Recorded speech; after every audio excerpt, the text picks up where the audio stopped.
then, now the headlines again. Interpreting for the Neds tonight, Rab McGlinchey. How you doing? At Prestwick Airport today, Her Majesty the Queen warmly welcomed visiting Chief Batalatu to these shores. Aye, this guy's got a jet and everything, by the way. This guy is double minted, right? Batalatu. He must have been battering into something, because see, when he got off the plane, he was out his tits, so he was. Don't you know the difference between the Queen and the Pope, man? The Copyright Control Board today announced a major crackdown on individuals selling illegal pirate videos to the public. I don't know anything about pirate videos, so I couldn't possibly comment on that. Look at me, man, I'm taking a pure beamer and everything, man. I don't know nothing. What? And finally, a bank in the centre of Aberdeen today was held up and an undisclosed sum was stolen. Police announced they'd hope to have suspects rounded up by the weekend. Undisclosed sum, man, that's a lot of cake for a start, right, by the way, because they know exactly how much it is. What happened, right? 5 bears in the back of a van, they breach into the bank, right? Tank all the money. $500,000, my mates told me and all that. Police don't know who they are, man. Fannies. Good night.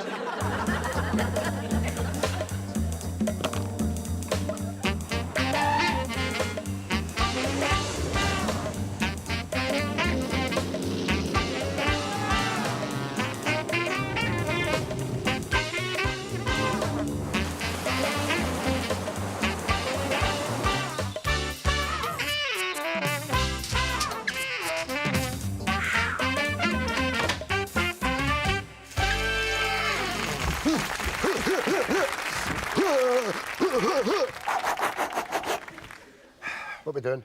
I don't know, the karate stuff, I see people doing that when they come onto TV. Yeah, but it's not for us, is it? No, it's not for us. Hi there, I'm Ford Kiernan. And I'm Greg Hemphill. Welcome to Chewin the Fat, right here on the telly. In our living room. I got to tell you, Ford, I'm feeling a cocktail, a devilish cocktail of excitement and fear. How so? Well, you know, I'm just not sure when we should sort of start firing in with it. It's always that way when you introduce yourself. When do you fire in with the gags, the funnies, the lines, the smiles? Greg, let me put your mind at rest. We don't have to write these sections, right? This is us at home being spontaneous and all the rest of it, because that's the kind of guys we are. We're spontaneous, aren't we? Oh, yeah, we can come up with the funnies. Yeah, that's right. Got to keep the vibe. Well, how are we going to do that? Well, I've been listening to some radio. And what they tend to do on radio is, you know, what they'll always do is they'll talk about things that you can't get anymore. Retro things? Yeah, people love that stuff. Yeah, like that telly and all that? Yeah, absolutely. People go crazy for that kind of thing. Sweets of yesteryear. Yeah. You know, like Pacers. Oh, or Spangles. Yeah, and games too, you know? I can hear them laughing already. Think, Kerplunk. Oh, Kerplunk. Oh, or Twister. That's all we got to do is talk about that stuff. They'll go crazy for it. Yeah. Well, it's telly, right? We've got a visual prop. That's what we need. Buckaroo. I've got it through there. Buckaroo. Everybody remembers Buckaroo. We could set it up and, you know... Oh, for the next time that I come back and chat, we could have the Buckaroo there, hanging the wee things on, everybody going, oh, I remember I used to do that. Oh, that's a nightmare, man. Horse kicking and everything. Right, I'm going to go and get it. We've got it? Yeah, we got it. Fantastic. Oh, listen. Yeah. Remember, spontaneity. Just keep the party warm. Greg, keep the... safe hands. Just keep it... Safe hands. OK.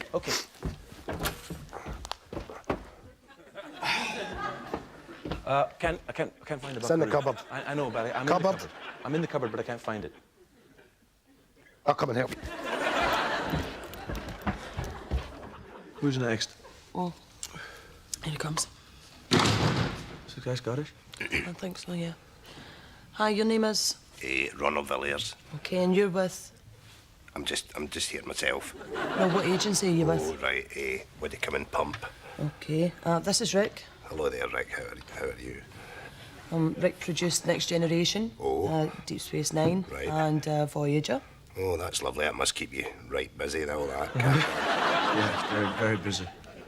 OK, we're casting in Scotland for the new Star Trek film. Right. And basically the part you'll be reading for is Communications Officer Scanlon. Right. We want to try and keep the spirit of the original movie. Oh, aye. So the fans are screaming out for a Scottish character. Like Scotty or something like that. Yes, like Scotty. And a loads of physics captain. That's right. And a load of dilithium crystals and that, all that. I'll just set the scene for you. Then Captain Picard is sitting... Captain Picard, I like him. He's that distinguished, isn't he, with his big baldy head and all that. Make it so... OK. The bit we want you to do is... Earl Grey hot. I don't like it myself. It's a nice wee touch set enough. My manty drinks it. It tastes like potpourri to me. I don't really... Just listen to... OK. So the situation is the Borg has appeared off the starboard bow. Right. And Picard asks you for a status report. Is he? Right. So Rick will read in Picard's lines. Right. Officer Scanlon, status report. All right, me. That's the Borg wanting a word with you, Captain. It's okay.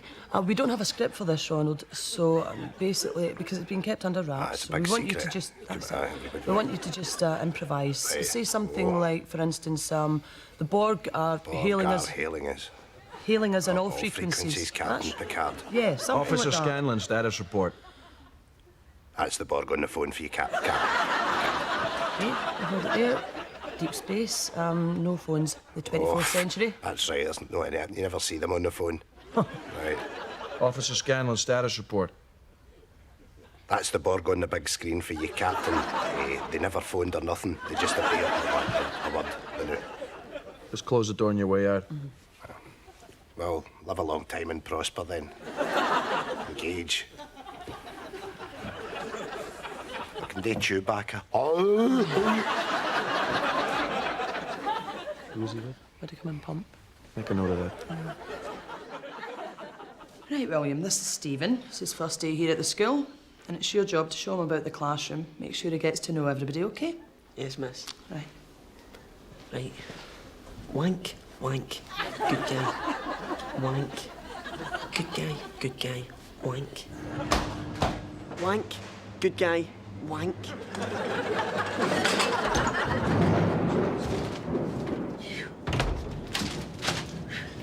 Yes, sir. Oh, table for one, please. I nearly didn't recognise you there. Billy Connolly. Aye, the very same, aye. Here, wait. Get your wee tail by the window, eh? Just shift this couple here. No, listen here, you don't have to do that. Don't do that. Shut it! I'll not hear about it, all right? Come on, you two. Up and give a man a seat. Come on! Up! Come on! Get up!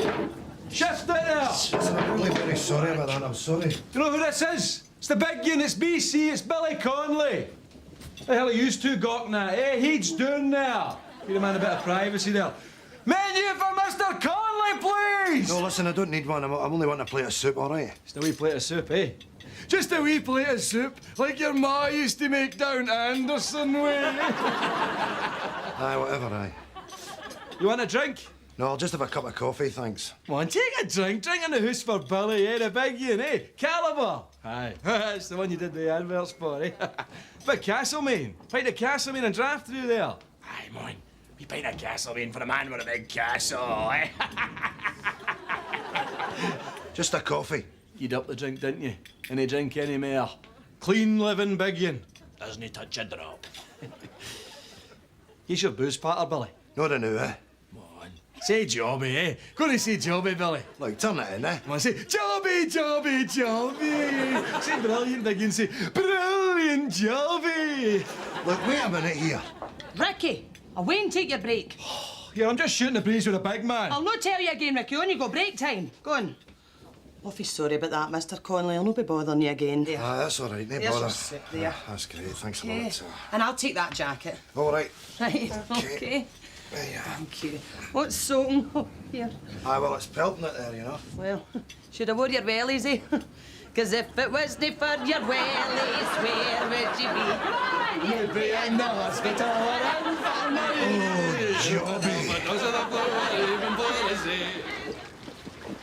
Good guy. Wank. It's time to head down to the Moss Park Bowling Club, where it's not just jacks and bowls flying this week, the sparks are too, in this week's episode of Bools. Wednesday morning, and it's a perfect day. But a storm cloud is hanging over the clubhouse. Treasurer, Margaret Beattie, is on the warpath.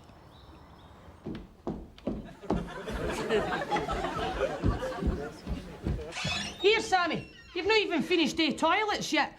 Somebody could slip in there, that's all. We need a bloody claim. Come on.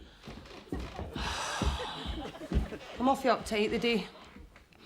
See, for any bowling club to operate, everybody knows it needs proper funding. And that means getting your money off your members in time. You take Danny Watson, for instance. 12 years he's been a member of this bowling club, and every bloody year he comes up with some excuse not to pay his dues. Well, this year's been no different, so he was geared to this morning to pay them. He still hasn't paid them, so I have to suspend him. He's just chancing his arm because he's a popular fella. And he's in the semis.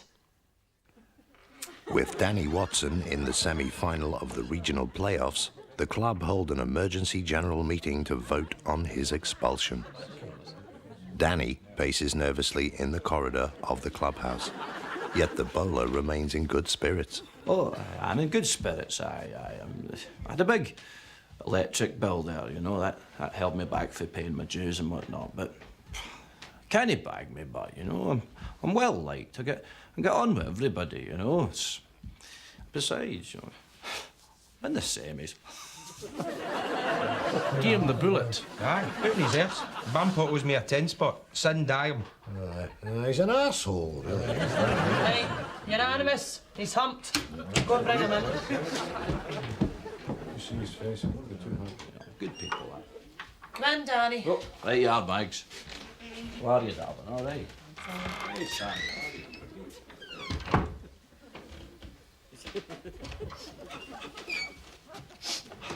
Bampots. What happened? Unanimous, that's what happened. Unanimous, they bagged me. You believe that? Friends of mine. Pete McCutcheon's in there. 40 years I've known that.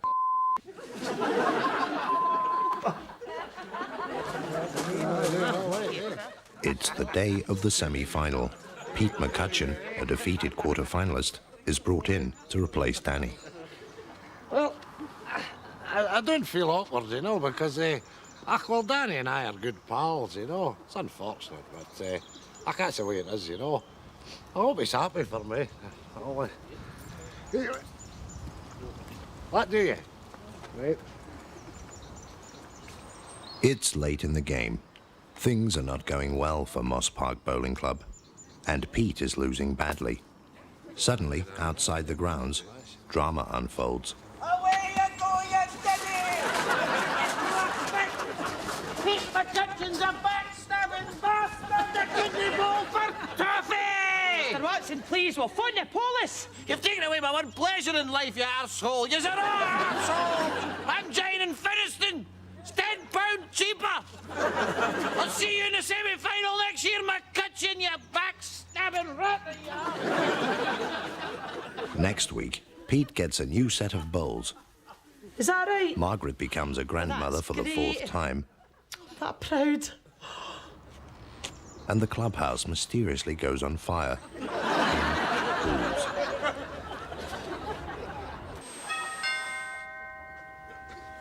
Hello, I'm here to audition for Crime Watch. I'm a bit embarrassed. What about? Oh, you know, in that first section, we said we were spontaneous and witty and all that off the cuff, and then I'm left sitting there like that. I know, came out and did all that karate stuff. We talked the talk, we didn't walk the walk. I had a whitey. It's bad news, isn't it? Do you think the audience have already tippled? What, rumbled that we're not comedians or comics? Yeah, we've been found out, haven't we? Well, how long can you go before you get fun out, is the question. Yeah, I hope they don't find out till about show 5 or show 6 or something. You know? Do you think that, how long could you get away with being a footballer, for example? Oh, 2 minutes. Pretending to be a footballer? 2 minutes. Yeah? Yeah, I'd be there in the strip, I'd be running out there in front of the stadium and all the rest of it, and all the people would just go, hey, you, fat boy, no, you can't do it, off. I think you can extend that period of fraudulent behaviour by, you know, when the ball gets passed to you, just trap it, doesn't involve a lot of movement, and pass it on, and you get a round from the 50,000. So you think you get longer than 2 minutes? I think maybe 4 or 5 before they tipple. Concert pianist. Ooh, no, see, that's a tough one for you, because either you can play or you can't. No, you see, I think there's a thing you can do, right, to get away with that. Right, you go out there, you're in the tux, swallowtail coat the whole bit. Lights go down. Lights go down, everybody, ooh, like that. Brrrr. With the thumbs. You know that thing they do? yeah, and then back up the way. Brrrr. So that's you bought some time. Yeah. Then you can do that jazz thing with the one note. Ding, ding, ding, ding, ding, ding, ding, that's ding. good. So you can buy some time that way. 6 or 7 minutes. Or you could extend that period once again by coming out and sitting down with your tucks and tails, and you go like that just about to play, because you can't play because you'll be rumbled as soon as you do. Then you turn to the audience and tell an anecdote. An anecdote. I remember the first time I played here. Fireman. Fireman, well, all you have to do really with a fireman would be master the pole. Ah, the pole's a piece of Up nonsense. and down the pole, up and down the pole. The hat, the uniform. Days, you could get away with that for days. Yeah. As long as you remember to hold the hose right when you're putting the fire out. Yeah. You know? But Because you would there's get- procedure for that. No, I know, but you get rumbled eventually. How so? Well, because I would turn up, I'm the boss, right? I would turn up, there you are. Hosing Yeah, whole bit. And I'd say, hey, what you doing? and putting the fire out. And you're standing there pointing it to the van, giving it a wash like an idiot. Oh, doomed. Rumbled. That's the last time your cat bothers my pigeons. Okay, it's just a few minutes about the Americans in Glasgow, Betty. Your thoughts, memories, happy or otherwise? Oh, aye. Is that thing running, son?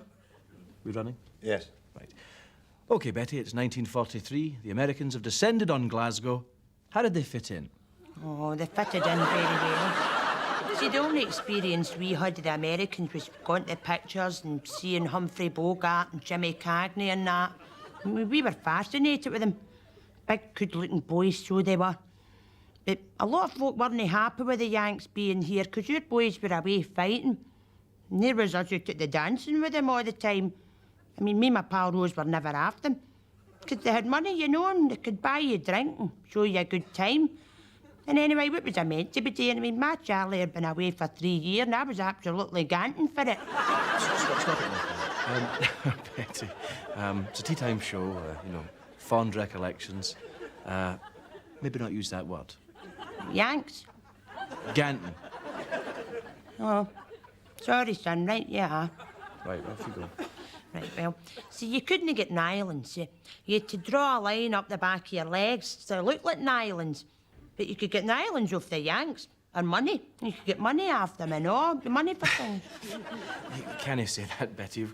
Just keep it light, please. Light, happy memories. But there were happy memories. I mean, that's the thing, even though there was a war on you, you had to make light of it. You had to see the funny side. It's all right, we just have to watch what we transmit. Sorry, son. So, Betty, there was a funny side to it all, wasn't there? Aye. And the funny thing was, there was my Charlie away in Tobruk fighting for king and country, and there's me and Rose round the back of the barrowlands with our skirts round our necks getting pumped rotten. 30 cows, he used to call it, but we weren't caring. That's the end of the interview, thanks, Betty. The Americans were hung like ducks. That's enough, thank you very much, Betty. Continuing our season of tartan briefs at 11:15, the heartwarming tale of Glasgow street urchins in The Gangy. It was only a spinning top, but to me, Jenny Maguire's spinning top was the magicest spinning top in all the Gorbals. How I wish she'd bring it to the Gangy at 6, but she had to go a message for old Mrs. McGuinness. Tartan briefs, boring mints, shot from queer angles. This whole floor's pensions. This is where the packages are sent out from. All right. Many people working this floor? 12, all management, but wank. Good guy. So there he is in all his glory, of course, the king, E.P. Elvis Presley himself. This one from Elvis Presley Enterprises. If you want to get a hold of this doll, I'm afraid you're too late. Stock is completely gone. Goodbye, sir. OK, see you in a minute. We're still on. Do the cigarette lighter. Right, OK, what we have here is the Pomone cigarette lighter. Waffle, you've got to fill 45 seconds. Look at that gorgeous sort of maroon-coloured enamel on there. That's a beautiful piece of work, that. What can we say about this? Well, it's good for lighting cigarettes anytime, anywhere, anytime you please, in fact, with this one. Marvellous, Richard. You can light fags within 34 OK, seconds. what else can we say about the Pomone lighter? Well, let's say all the lights go out in your house, which is always a trouble, and you want to try and find the fuse box. This little guy is going to get you there. What an arsehole you are, He's Richard. going to help you with those lighting problems. A monogram, of course, if you want to put a monogram on a thing like this, of course you can. A little gold bar on the front there. You can put your own name or your loved one's name or indeed a friend who enjoys a fag or something like that. And come on, you stuttering prick. and of course, if you have a thread hanging off your jumper or something, you could burn it off with this, and then you're sorted. Join us after the break. Richard. That was close, wasn't it? We went into the break a minute and a half ago, just after the Presley doll. You lousy bastards! Unbelievable. Back on air in 5, 4, 3, 2, 1. Hi there, welcome back to QSC. You join us again, and here we have the Pomone gas lighter. What a little piece of work this is. Absolutely gorgeous.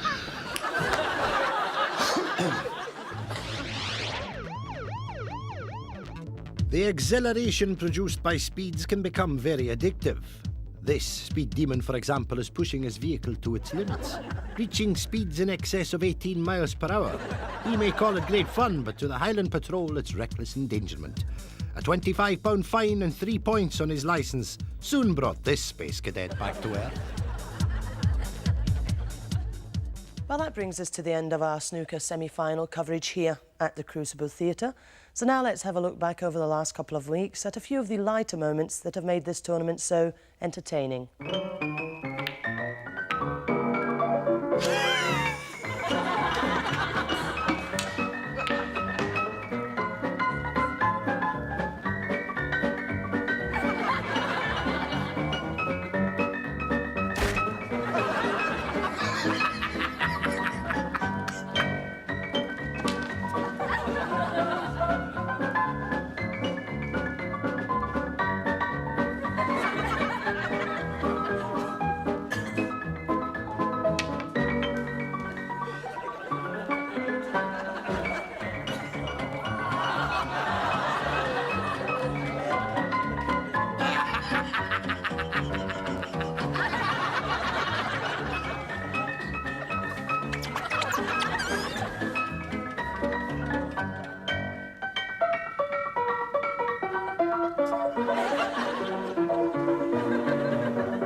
Here, we're not getting anything to eat. I fancy a pot noodle. Do you want one? No, not for me. They things are no use to me, you know. Do they give you the pip? No, it's not that. It's just that I'm off all that junk food at the minute, you see. You want a sandwich? No wanting anything, you see. I've got my drink here. That'll do me. So you're not hungry? No, I'm not hungry. I'm laying off the food at the minute, you see. Sticking with this. You're not on a diet, are you? You don't need to lose weight, you.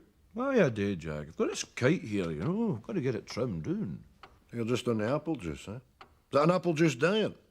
You're not meant to take just the one thing in a diet, you know. I was on a banana diet once. Left me all bound up like a geisha girl's feet. It's no apple juice, Jack. Well, what is it? Urine. Eh? Urine? You're drinking number one. You're drinking urine. Aye. What in the name of hell for? I have my reasons. Oh, well, this'll be good, eh? Reasons for drinking your own pish. Right, well, I'm sitting comfortably. Away you go. Ah, it's no big mystery, Jack. It's holistic medicine's a cry it. Holistic medicine? Whose is it?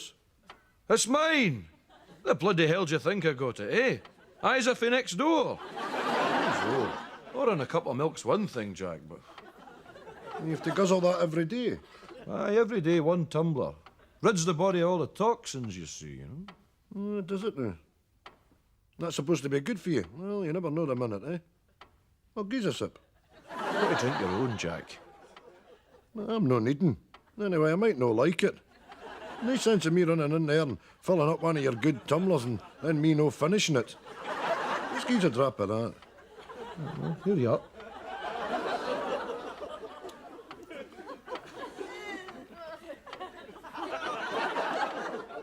That's no bad, eh? But do me a spot of lemonade, mind you. Aye, you're right there, Jack, you see. But that's the thing, you see. You're not allowed lemonade with it, you know.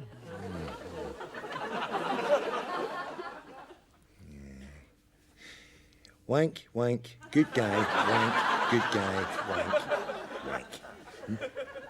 Oh, here we go. Richard Whiteley's introducing the guests. I love countdown. You two are getting beat today. Can you not just enjoy the game, Harry? The game isn't about enjoyment, Linda. It's the competition that's so engaging. Ooh, engaging. Good word, Harry. 8 letters. Right, here we go. B, M, I, X, R, E, I, N. Another N. They're tough letters. Tough for some, Linda. Tough for some. Man, these letters. Linda, please, gonna no read out the letters as they come out. We can all see them, eh? There's not any blind people in here. Not that I can see. Can you, George? Play the game, Harry. Right, how many have you got? I've got 8. How many have you got? My word's a belter. It's... Good, good. Can you try and contain yourself and not blurt it out so that George can tell me how many he's got? Carry on, George. Same. 8. All right. So what's your word? My word's renminbi. Well, you clam up for just... Hey, renminbi? What in the name of hell's renminbi? Get lost, you're not getting that. That's what I've got. Hey? All right. Well, what does it mean then, Linda, renminbi? Well, it means the... Hey, George, if you don't mind, just for a wee second. I know you know what it means. Right, Linda, what does renminbi mean? Well, I don't know what it means, but I've definitely heard it being used. It's a word. All right, you don't know what it means. Well, that's not exactly good enough, is it? You need to know what the word means. No, you don't, Harry, as long as it's in the dictionary. Wonder what kind of world it would be if we just went wandering about, eh? Uttering words we didn't know the meaning of. Be a fairly foolish world, wouldn't it, Linda, eh? Where's my dinky-doo? Oh, it's in the rumbly-bumbly. Oh, by the way, what is a dinky-doo? Oh, I'm not sure, but I know it's a word. Exactly, no points. Renminbi is the currency of the old Republic of China. That's it. Chinese money. Well, that's right, Chinese money. Look at you hoovering that off of George there, eh? Taking it as your own, passing it off as your own information. It is a word. Well, fine, you both have 8 points. Fine. What was your word, Harry? Bin. Oh, that's right, a receptacle for refuse. Here, receptacle's a great word, eh? Oh, shut up! Well, there's our end of show cardigans donned. Yes, and very nice they are too. It's comfy? Mm-hmm. Good, good, good. Listen, what's the policy on swearing in this show? Oh, I think we should adopt a policy of non-swearing. Nothing. No, we shouldn't swear. Okay. If I get the urge to swear in one of these sections, I'm going to say, heck fire! Or flipping. Oh, that's good, yeah. Or I might say to you, tarnation for you. I don't know where you're coming from Oh, on I that like one. Tarnation. It's an Americanism, aye. Yeah, Or yeah. you blinking monkey. Yeah, that's good too. Yeah, You enjoyed yourself then? Oh, it was a great time. It's been the dog's bollocks. Easy, easy. You got to be in more suggestive, more subtle. After everything we just said about swearing? Oh, like the Mutt's nuts or something. That's the one, yeah. The Doberman's danglies. Yeah, the Canine's cojones. Yeah, or the Pekinese's plums. Yeah. The Boxer's bonbons. The Whippet's walloper. Hey, that's a bit strong. It's too much? Good night. Godspeed. I tried for this, you know. Couldn't get in it. Went over backwards to accommodate them all different voices, funny characters and all that, but they just wouldn't wear it. I think it's the type you've got to be, you know, going to parties and all that and wild stuff and all that, and you're just in with the in crowd. I live with my sister. You know, I'm just not the type. I would have liked it, though. I've only ever been the corpse and taggart.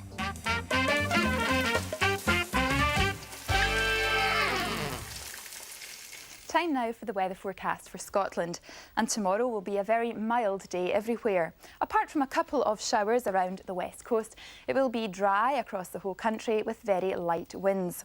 Temperatures will be especially mild for the time of year, reaching around 15 degrees Celsius, that's 59 Fahrenheit. Watch out though for a massive space goblin who will melt the whole country with his eggy space wind.